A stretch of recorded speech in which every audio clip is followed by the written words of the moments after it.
Hello दोस्तों, आप सभी को फैक्ट 156 में आप सभी को स्वागत है। पहला क्वेश्चन की ओर बढ़ते हैं हम सब। और क्लास 10th का विज्ञान का मिसलेनियस क्वेश्चन है, जो कि 27 जनवरी 2026 को यह क्वेश्चन पूछे जाने वाले सब क्वेश्चन हैं। आप लोग सभी लोग ध्यान से देखिएगा यह क्वेश्चन को, और कैसा लग रहा है कमेंट में ज़रूर बताइएगा। आगे की ओर बढ़ते हैं पहला क्वेश्चन की ओर। पहला क्वेश्चन कर रहा है, फिजिक्स का है। सभी लोग ध्यान दीजिएगा। विद्युत धारा की एसआई इकाई क्या है? विद्युत धारा की एसआई इकाई क्या है? तो इसका करेक्ट आंसर होगा सी, एम्पियर। विद्युत धारा का एसआई मात्रक होता है एम्पियर। इसका करेक्ट आंसर होगा सी, एम्पियर। इसका करेक्ट आंसर होगा सी, एम्पियर। आगे की ओर बढ़ते हैं। चलिए आगे की ओर बढ़ते हैं दूसरा नंबर क्वेश्चन की ओर।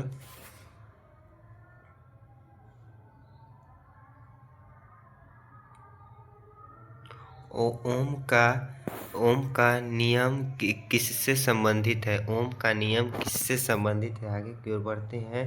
ओम का नियम किससे संबंधित है? करेक्ट आंसर होगा इसका सी, विद्युत धारा से संबंधित है। करेक्ट आंसर हो जाएगा सी, विद्युत धारा से संबंधित है। करेक्ट आंसर होगा सी, विद्युत धारा। आगे की ओर बढ़ते हैं।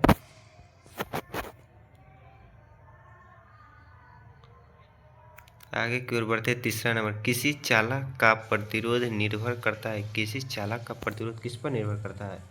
किसी चालक का प्रतिरोध किस पर निर्भर करता है? करेक्ट आंसर होगा डी, उपयुक्त सभी पर।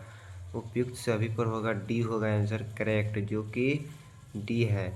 जो कि लंबाई पर भी करता है, क्षेत्रफल पर भी, पदार्थ पर भी, और उपयुक्त सभी भी दिया हुआ है। तो करेक्ट आंसर होगा डी।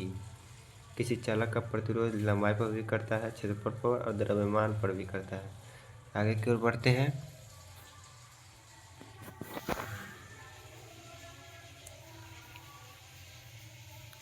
विद्युत शक्ति का सूत्र क्या होता है? विद्युत शक्ति का सूत्र क्या होता है? करेक्ट आंसर होगा 4 का सी। करेक्ट आंसर होगा सी, 4 का भी करेक्ट आंसर होगा सी, होगा correct answer C. C correct answer, correct answer भी सी होगा। करेक्ट आंसर होगा सी, सी होगा correct answer C. V I होगा, वी आई होगा। आगे की ओर बढ़ते हैं। अवतल दर्पण का फोकस होता है। अवतल दर्पण का फोकस क्या होता है? इसमें से करेक्ट आंसर क्या होगा? ऋणात्मक होगा, धनात्मक होगा, शून्य होगा, अनंत होगा? इसका करेक्ट आंसर होगा 5 का बी होगा। करेक्ट आंसर होगा इसका बी हो जाएगा। अवतल दर्पण का फोकस दूरी क्या होता है? बी हो जाएगा, धनात्मक होता है, धनात्मक नहीं होता है। करेक्ट आंसर होगा बी, ऋणात्मक होता है। आगे की ओर बढ़ते हैं। बताइएगा अगला क्वेश्चन नंबर 6 है। प्रकाश का अपवर्तन किस कारण होता है? प्रकाश का अपवर्तन किस कारण होता है? इसका करेक्ट आंसर होगा 6 का बी होगा। करेक्ट आंसर क्या होगा इसका? करेक्ट आंसर होगा बी, माध्यम परिवर्तन। प्रकाश का अपवर्तन किस कारण पर निर्भर करता है? इसका करेक्ट आंसर होगा माध्यम परिवर्तन। आगे की ओर बढ़ते हैं। 7 नंबर। लेंस की क्षमता की एसआई इकाई क्या है? मतलब लेंस का एसआई मात्रक क्या होता है? 7 का क्वेश्चन होगा डायरेक्ट बी। करेक्ट आंसर होगा बी, डायोप्टर जो होता है, जो लेंस का एसआई मात्रक होता है। आगे की ओर बढ़ते हैं। अगला सुनिएगा 8 नंबर क्वेश्चन। ध्वनि तरंगे होती है। ध्वनि कैसी तरंग है? ध्वनि कैसी तरंग है? ध्वनि है अनुदैर्ध्य तरंग। करेक्ट आंसर होगा बी। करेक्ट आंसर होगा बी, अनुदैर्ध्य तरंग। करेक्ट आंसर होगा अनुदैर्ध्य तरंग। आगे की ओर बढ़ते हैं।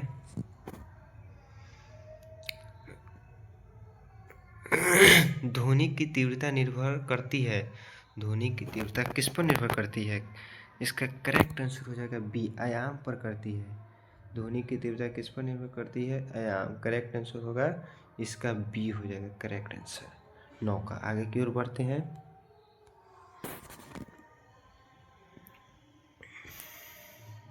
न्यूटन का तीसरा नियम संबंधित है। न्यूटन का तीसरा नियम किस पर संबंधित है? सी हो जाएगा। क्रिया प्रतिक्रिया से, मतलब अगर एक क्रिया कर रहा है, उठा रहा है, तो दूसरों क्रिया उठाने पर ही निर्भर करेगा। जैसे कि आप किसी व्यक्ति को मार रहे हैं तो भी एक आपको हाथ में चोट लगेगा, वो भी क्रिया प्रतिक्रिया होता है। करेक्ट आंसर होगा सी। 10 का करेक्ट आंसर सी हो जाएगा। आगे की ओर बढ़ते हैं। ऊर्जा का एसआई मात्रक क्या होता है? ऊर्जा का एसआई मात्रक होता है, ऊर्जा का एसआई मात्रक होता है ए, जूल होता है। ऊर्जा का एसआई मात्रक 11 का करेक्ट आंसर होगा। 11 का करेक्ट आंसर होगा। 11 का करेक्ट आंसर 11 का करेक्ट आंसर होगा। 11 का करेक्ट आंसर होगा। 11 का करेक्ट आंसर होगा ए होगा। 11 का करेक्ट आंसर होगा ए, जूल होता है। जूल होगा भाई लोग, जूल होगा। आगे की ओर बढ़ते हैं। 12 नंबर क्वेश्चन नहीं है, मिस प्रिंट हो गया है। 13 नंबर की ओर बढ़ते हैं। विद्युत मोटर किस सिद्धांत पर कार्य करता है? विद्युत मोटर जो होता है, आप सभी को विद्युत मोटर किस सिद्धांत पर कार्य करती है? 13 का करेक्ट आंसर हो जाएगा सी, फ्लेमिंग के का बाएं हाथ नियम पर। फ्लेमिंग के बाएं हाथ नियम पर कार्य करता है। करेक्ट आंसर होगा सी। करेक्ट आंसर होगा सी। 13 का करेक्ट आंसर होगा सी। आगे की ओर बढ़ते हैं। लघु परिपथ से क्या होता है? लघु परिपथ जो होता है उससे क्या होता है? इसका करेक्ट आंसर हो जाएगा बी। इसका करेक्ट आंसर होगा क्या? बी होगा। जो कि लघु परिपथ से क्या होता है? धारा बढ़ती है। धारा क्या होती है? बढ़ती है। इसका करेक्ट आंसर हो जाएगा बी। इसका करेक्ट आंसर होगा बी। आगे की ओर बढ़ते हैं। 15 नंबर। अब केमिस्ट्री में आ गए हैं। अब अगला क्वेश्चन देखिए।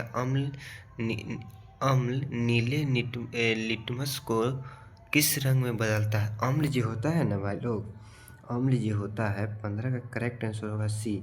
अम्ल जो होता है किस में बदलता है? लाल, नीले लिटमस पेपर को लाल में बदल देता है। कथी में बदल देता है? लाल। इसका करेक्ट आंसर हो जाएगा सी। इसका करेक्ट आंसर होगा सी। इसका करेक्ट आंसर होगा सी होगा।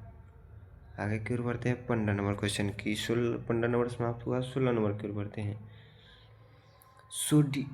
बेकिंग सोडा का रासायनिक नाम। बेकिंग सोडा का रासायनिक नाम क्या होता है? 16 का करेक्ट आंसर होगा बी, जो NaHCO3 होता है बेकिंग सोडा का सूत्र। इसका करेक्ट आंसर होगा बी, NaHCO3 CO3 होता है। आगे की ओर बढ़ते हैं। 17 नंबर क्वेश्चन की ओर। जंग लगना किस प्रकार की अभिक्रिया है? जंग लगना किस प्रकार की अभिक्रिया है? आगे की ओर बढ़ते हैं। जंग लगना किस प्रकार की अभिक्रिया? 17 नंबर के करेक्ट आंसर होगा बी, ऑक्सीकरण है। अगर जंग लगता है तो दो कारण से लगता है। एक, अगर किसी वातावरण में नमी है इसके कारण भी लग सकता है, और ऑक्सीजन मिल जाने से भी किसी क्षण में जंग लग सकता है। इससे बचा कर रखना चाहिए। 18 नंबर क्वेश्चन बढ़ते। इनमें निम्न में से कौन अम्ल है? इनमें से आप सभी को कौन सा अम्ल लग रहा है? HCl आप सुने होंगे, HCl के बारे में सुने होंगे, HCl के बारे में सुने होंगे। ये अम्ल है। ये क्या है? ये अम्ल है, आप लोग जानते होंगे। यही अम्ल हुआ। करेक्ट आंसर हो जाएगा इसका सी, अम्ल, HCl होगा। आगे की ओर बढ़ते हैं। 19 नंबर क्वेश्चन की ओर। साबुन का उपयोग किसमें होता है? साबुन का उपयोग किसमें होता है? मतलब साबुन का उपयोग किसमें होता है? 19 का करेक्ट आंसर होगा बी, छाड़िए। इसका करेक्ट आंसर होगा 19 का करेक्ट आंसर होगा बी, जो छाड़िए है। आगे की ओर बढ़ते हैं। धातु का 20 नंबर क्वेश्चन। धातु का निष्कर्षण किया जाता है। धातु का निष्कर्षण किया जाता है। 20 का करेक्ट आंसर होगा बी, बी होगा, खनिज, खनिज होगा, खनिज। करेक्ट आंसर होगा बी। धातु का निष्कर्षण किया जाता है किसमें? खनिज में किया जाता है। Correct answer B. इसका करेक्ट आंसर होगा बी। आगे की ओर बढ़ते हैं। 21 नंबर, पीएच मान 7 दर्शाता है। आप जानते होंगे पीएच मान के बारे में, पीएच स्केल के बारे में जानते होंगे। जो 7 जो होता है, जो उदासीन का दिखाता है, उदासीन, इसका करेक्ट आंसर हो जाएगा सी, उदासीन, सी करेक्ट आंसर आएगा। फिर बढ़ते हैं, निम्न में एक 22 नंबर क्वेश्चन आ गया है, निम्न में से कौन सबसे हल्की धातु, इसमें से कौन सा आपको सबसे हल्की धातु लगती है? इसका करेक्ट आंसर होगा डी, लिथियम जो है, जो कि हल्की धातु है। इसका करेक्ट आंसर होगा 22 का डी, लिथियम। आगे की ओर बढ़ते हैं, एथेनॉल का सूत्र है, एथेनॉल का सूत्र क्या है? तो इसका करेक्ट आंसर होगा बी, एथेनॉल का सूत्र होगा, एथेनॉल का सूत्र होगा C2H5 और OH होगा। एथेनॉल का सूत्र होगा, एथेनॉल का C2H5OH होगा। आगे की ओर बढ़ते हैं, कार्बन की संयोजकता कितना होता है? कार्बन की संयोजकता कितना होता है? इसका करेक्ट आंसर होगा 24 का, कार्बन की संयोजकता 4 होता है। करेक्ट आंसर 4, जो कि सी नंबर है। आगे फिर बढ़ते हैं, जल का स्रावित विलायक कहलाने का कारण है।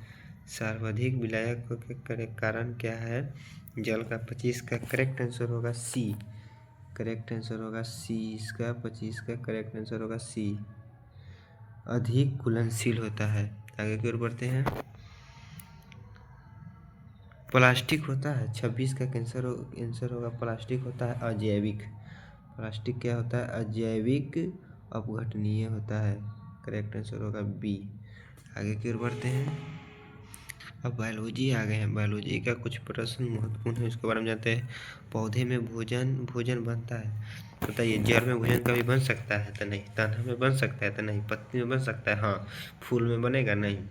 27 का करेक्ट आंसर होगा तना में, पत्ती में नहीं भी बनता है। और भोजन बनेगा कहाँ बनता है? तो तना में भोजन बनता है। कहाँ बनता है? इसका करेक्ट आंसर होगा बी, तना। आगे फिर बढ़ते हैं, प्रकाश संश्लेषण के लिए आवश्यक गैस है, इसमें से कौन सा है जो प्रकाश संश्लेषण में गैस लिया जाता है? मनुष्य तो ऑक्सीजन लेता है, तो ये तो नहीं होगा। 1 नंबर तो नहीं होगा। 2 नाइट्रोजन भी नहीं होगा। कार्बन डाइऑक्साइड, कार्बन डाइऑक्साइड होगा। 28 का करेक्ट आंसर होगा, नहीं भैया गलती हो गया, सी होगा। करेक्ट आंसर होगा सी। आगे की ओर बढ़ते हैं, मानव हृदय में कितने कक्ष होते हैं? मानव हृदय में कितने कक्ष होते हैं? इसका करेक्ट आंसर होगा सी, 4 गो होते हैं, 4 होते हैं। इसका करेक्ट आंसर होगा सी होगा भैया लोग, सी होगा। मानव हृदय में कक्ष की संख्या कितनी है? 4 है।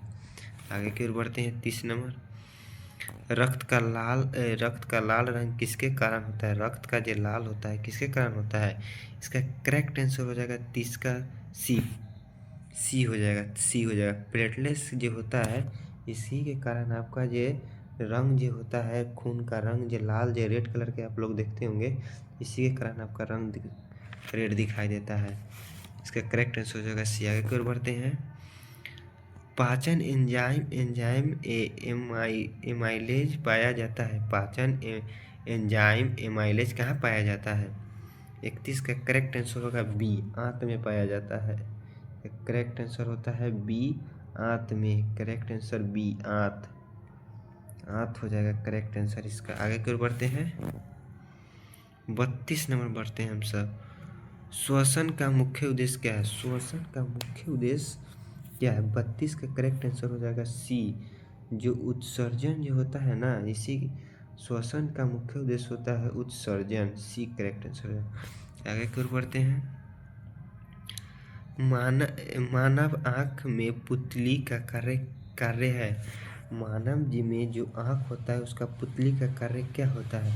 इसका करेक्ट आंसर होगा बी, प्रकाश प्रवेश नियंत्रण करना, मतलब प्रकाश को ना कम बेसी करना आपका पुतली ही काम करता है। अगर आपको कोई आँख पर टॉर्च मार देता होगा, तो आपका पुतली थोड़ा सा बंद कर लेती है और और प्रकाश हटने के बाद फैल जाती है। ये क्रिया आपने क देख सकते हैं। आगे की ओर बढ़ते हैं 34 नंबर।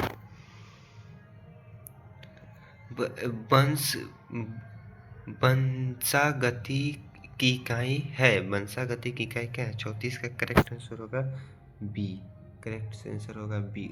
उत्तक जो होता है ना भैया, वंशागति का इकाई है। आगे की ओर बढ़ते हैं। माइटोकॉन्ड्रिया को क्या कहते हैं? माइटोकॉन्ड्रिया को क्या कहते हैं? 35 का करेक्ट आंसर होगा सी। माइटोकॉन्ड्रिया को शक्ति गृह कहते हैं, या इसे भी माइटोकॉन्ड्रिया को शक्ति गृह भी कहते हैं। आगे की ओर बढ़ते हैं 36 नंबर। पौधे में जल का परिवहन होता है। इस एगो जाइलम एक फ्लोएम के बारे में जानते हुए, जाइलम का काम है ना भैया। 36 का करेक्ट आंसर होगा सी होगा। स्टोमाटा में होता है। जल का परिवहन जो होता है ना, स्टोमाटा में होता है। इसका करेक्ट आंसर होगा सी। पौधे में जल का परिवहन होता है स्टोमाटा में। आगे की ओर बढ़ते हैं। एड्स रोग किस वायरस से होता है? एड्स जो होता है किस वायरस से होता है? इसका करेक्ट आंसर होगा HIV वायरस से। एड्स जो होता है HIV वायरस होता है। करेक्ट आंसर होगा बी। एड्स जो होता है ना भाई, HIV वायरस से होता है भाई। HIV वायरस से। आगे की ओर बढ़ते हैं 38 नंबर। बताइएगा निम्न में से कौन अजैव कारक है? अजैव कारक कौन सा है? 38 का करेक्ट आंसर होगा बी। बी जो है करेक्ट आंसर होगा। पशु जो है अजैव कारक है, बी। आगे की ओर बढ़ते हैं। जैव विविधता का अर्थ है। जैव विविधता का अर्थ क्या है? जैव विविधता का अर्थ 39 का करेक्ट आंसर होगा डी। जैव विविधता का करेक्ट आंसर होगा डी, केवल जानवर। आगे की ओर आप सभी को इतना ही वीडियो पर समाप्त हुआ। और ऐसा वीडियो पाने के लिए आप लोग लाइक करें, चैनल को सब्सक्राइब करें और बेल आइकन दबाना न भूलें। धन्यवाद।